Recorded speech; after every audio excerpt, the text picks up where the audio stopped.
Olá, meus amigos e meus irmãos, tudo bem com vocês? É muito bom ter vocês aqui.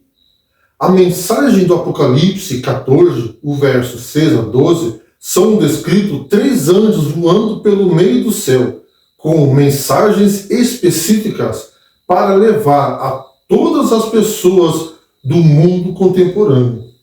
Mas, como devemos levar essa mensagem? E quando todas as pessoas tiverem tomado sua decisão, ou para a vida ou para a morte, então Jesus virá para dar a cada um o seu galardão. Mas, antes de continuar, vamos orar? Bendito és tu, Senhor nosso Deus, Rei do Universo. Abençoe o estudo de hoje. Envie o seu Espírito Santo. Abra nossas mentes para entender esse estudo. É o que pedimos em nome de Jesus. Amém.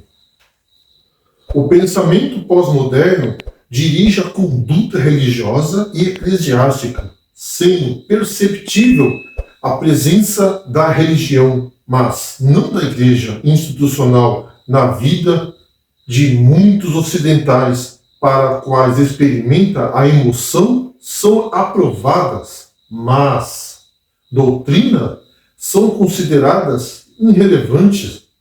Verdade absoluta é substituído por o que funciona para mim. A natureza da sociedade contemporânea pode ser resumida, já que são muitas as suas características, e explicada da seguinte maneira: uma sociedade antropocêntrica. O mundo contemporâneo tem como base a célebre declaração de que o homem é a medida de todas as coisas. Isso pressupõe a predominância da filosofia humanista, que coloca como centro do universo em flagrante contraste com o ensino bíblico de que todas as coisas foram criadas para a glória de Deus. Vamos ler 1 Coríntios capítulo 10, verso 31?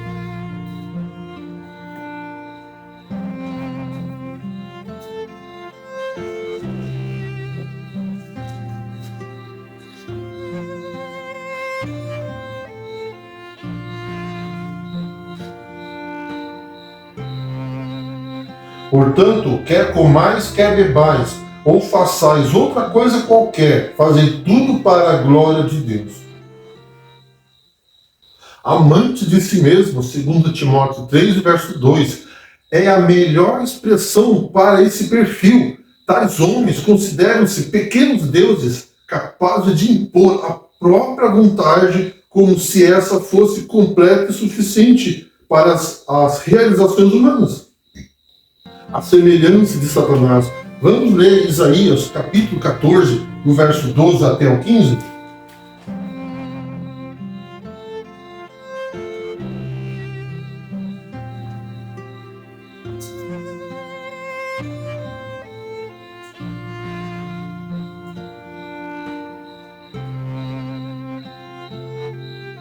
E tu dizias no teu coração: eu subirei ao céu, acima das estrelas de Deus, exaltarei o meu trono, e no monte da congregação me assentarei nas extremidades do norte, subirei acima das mais altas nuvens, e serei semelhante ao Altíssimo. Contudo, serás precipitado para o reino dos mortos, no mais profundo do abismo. Usurpam para si o direito de soberania que pertence exclusivamente ao Todo-Poderoso. Uma sociedade relativista não existe absoluto. Todos nós somos a própria verdade. Comunidades e culturas têm seu próprio jogo de linguagem. Tudo é subjetivo, relativo, incerto, contingencial e ambíguo. Sob essa ótica, não há lugar para os valores absolutos, isto é, princípios, ensinos imutáveis da palavra de Deus, válidos para todas as pessoas, em qualquer época, em todos os lugares. Uma sociedade materialista O materialismo, como o termo deixa entrever, parte do falso princípio de que tudo no universo se reduz à matéria e que nada existe além dela.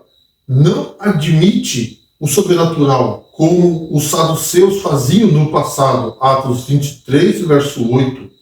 Segundo os materialistas, o universo, com todos os seus infinitos componentes, as inimagináveis complexidades, a assombrosa precisão e detalhe é incriado sem nenhuma causa obrigatória. Os materialistas e ateus, por estarem vivendo na cegueira espiritual, não conseguem enxergar nada além do mundo físico, apesar de todas as coisas criadas apontarem para a sua causa primária, que é Deus. Jó 12, verso 7 até o 9. Salmo 19, verso 1 até o verso 6. João capítulo 1 e o verso 3. Uma sociedade globalizada. Os homens do mundo contemporâneo sabem que vivem numa aldeia global. O computador, símbolo de pós-modernidade, lhe dá acesso instantâneo ao mundo.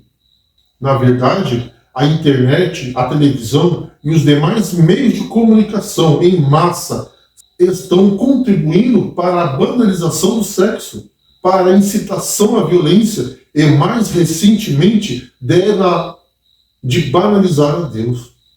Fala-se de Deus como se fala de um automóvel qualquer, ou de um time de futebol, ou de um cantor famoso. Estamos presenciando uma nova religiosidade que combina imagem, eletrônica, entretenimento e consumo.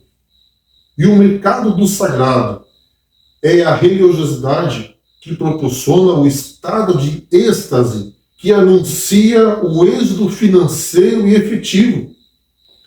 Uma sociedade secularizada.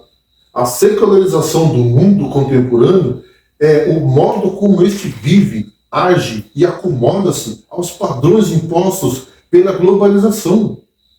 A influência da globalização e do pensamento pós-moderno tem se manifestado em forma de apelo, fascínio, mistura, prazer e imitação. O secularismo torce ardorosamente a verdade de Deus e busca tomar a igreja como uma instituição corrompida e irrelevante. Nessa sociedade, a visão evolucionista prevalece e rejeita-se totalmente o pensamento de que somos criados por um Deus pessoal, cuidadoso. Atitudes negativas do secularista em relação à igreja a igreja é muito materialista. Tornou-se um grande negócio no qual o dinheiro é mais importante do que o amor. As igrejas são muito parecidas com sociedades anônimas. Em segundo lugar, para o secularista, a igreja tornou-se muito poderosa. Com isso, tenta controlar o pensamento, tolher a liberdade de expressão, manipulando a mente das pessoas e dizendo-lhes como devem viver. A igreja é hipócrita. Há um pensamento, há uma discrepância entre palavras e atitudes, diz o secularista. Ela se parece mais com um clube social e eles não querem se tornar seus sócios. Finalmente, em quarto lugar, eles creem que a igreja não é relevante, não acompanhou as mudanças do mundo. Uma sociedade permissiva. A permissividade pessoal e social é outra característica dos tempos pós-modernos. O padrão de comportamento justo e correto, com seus limites, à luz dos ensinos bíblicos, tem sido removido nesses dias que antecedem a volta de Jesus, resultando na falência moral da sociedade e comprometendo seriamente a vida de muitos cristãos. Para a sociedade secular, não há mais limites quanto a comportamento, procedimento, traje, vida relacional e etc. As consequências disso revelam-se nas atitudes, fatos, os mais absurdos, ilícitos e pecaminosos que se possa imaginar, quando visto à luz da palavra de Deus. É esse quadro descrito na Bíblia. Vamos ler Efésios capítulo 4, verso 17 até o 19?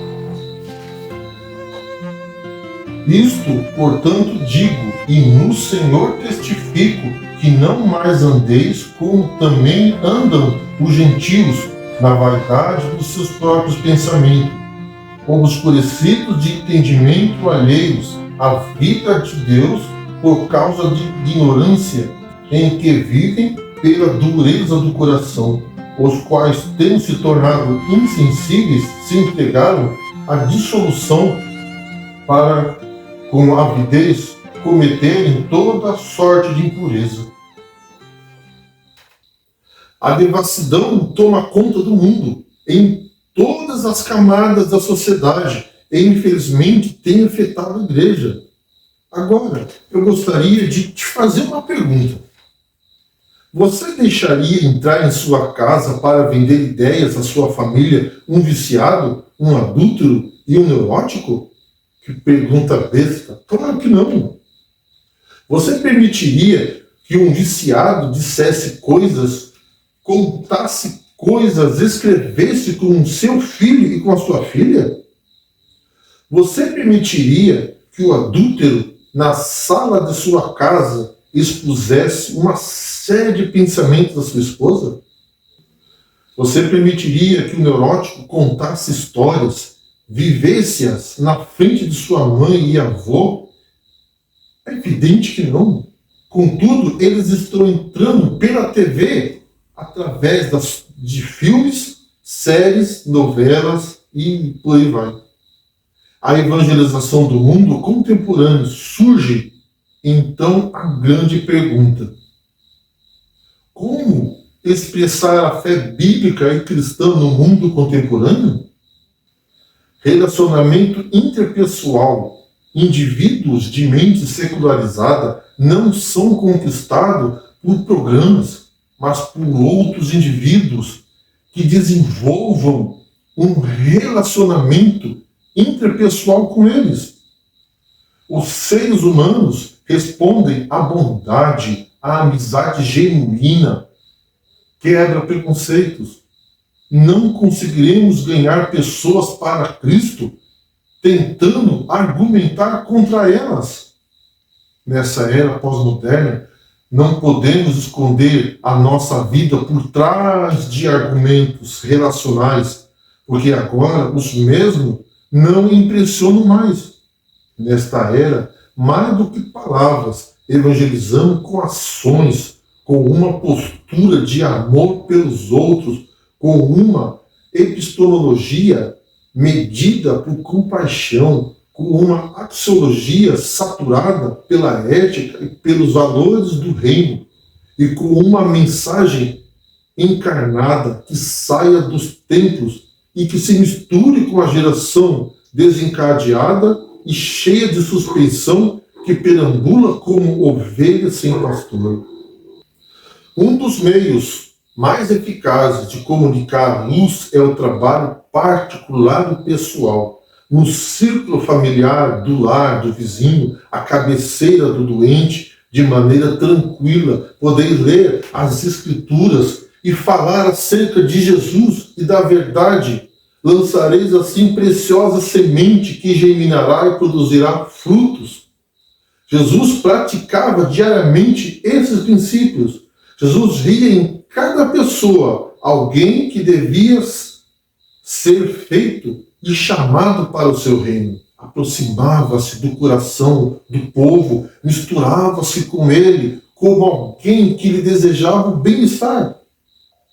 A simpatia, a poderosa simpatia pessoal que dele emanava, conquistava os corações e mais, o Salvador misturava-se com os homens com uma que ele desejava bem, manifestava simpatia por eles, ministrava-lhe as necessidades, granjeava-lhe a confiança. Então ordenava: seguem. Preferimos a evangelização metódica à ação apologética, argumentativa, racionalista e lógica. Temos que revisar então o modelo de Jesus, cujo ministério público foi essencialmente relacional. Ele andava no meio das multidões, ou então tinha encontros privados com determinadas pessoas, até mesmo de noite.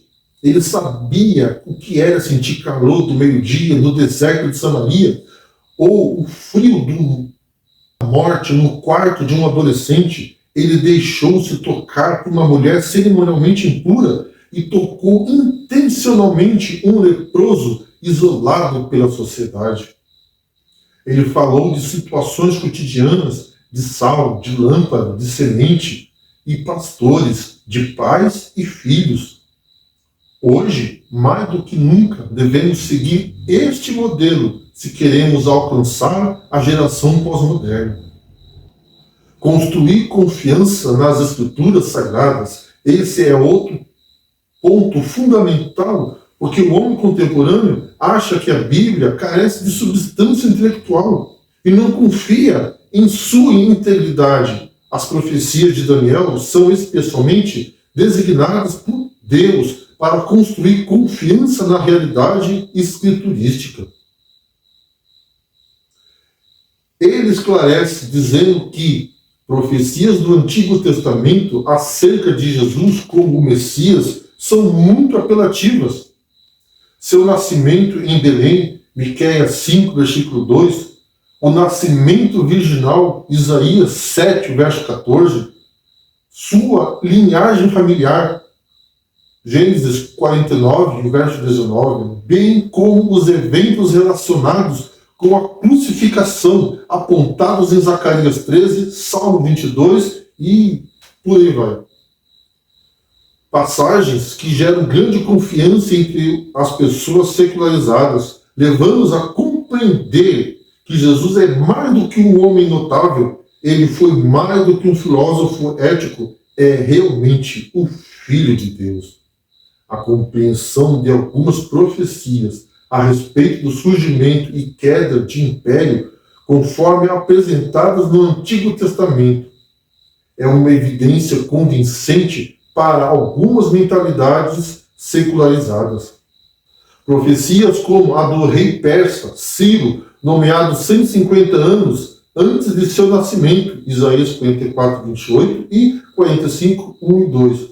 Ou a destruição de Tiro e Sidom, Ezequiel 26, de 1 a 4 e 19 até o 21. E a destruição do Egito, Ezequiel 19, verso 1 até o 9. Estabelece a confiança nas Escrituras como um documento divinamente inspirado, mais do que apresentar um sistema lógico de crença ou doutrinas e até mesmo profecias. A missão da igreja é apresentar Jesus em toda a sua plenitude.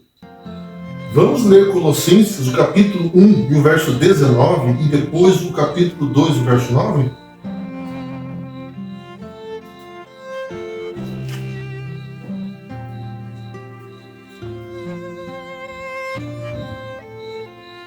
Porque aprove a Deus que nele residisse toda a plenitude, porquanto nele habita corporalmente toda a plenitude da divindade. Para que esta geração pós-moderna seja transformada à sua imagem, e isso deve ser feito com compaixão, mantendo relacionamentos significativos com as pessoas de mente secularizada. Autenticidade no viver cristão. O homem contemporâneo espera ver cristão com a Bíblia no coração, não apenas no bolso e também não debaixo do braço. pois segundo mais do que nunca, o testemunho, o caráter e o estilo de vida dos cristãos estão não apenas sob suspeita, mas também sob os microscópico e telescópico da sociedade secular. A presente geração será atraída a Cristo através de um exemplo de vida diferenciado, ou seja, pelo exemplo edificante e salutar de um estilo de vida baseado no exemplo de Jesus. Vamos ler João, capítulo 13, e o verso 15 até o 35?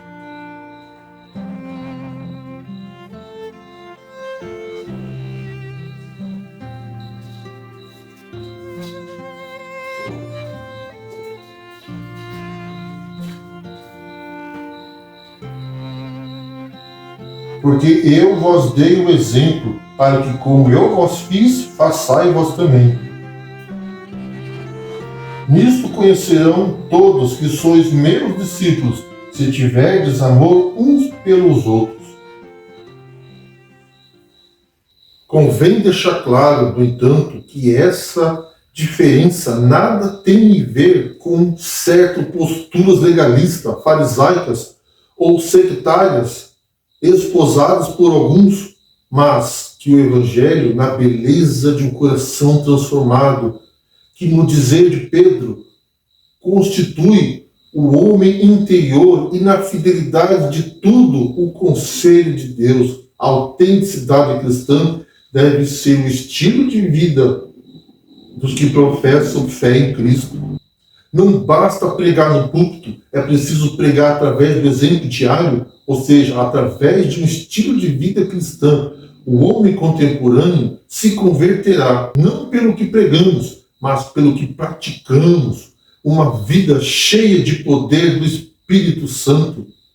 É impossível evangelizar o mundo contemporâneo sem o poder do Espírito Santo. A sabedoria do Evangelho atua em outro nível e é operada pelo Espírito Santo. Em Atos 1, verso 8, o Senhor prometeu. Vamos ler Atos 1, verso 8?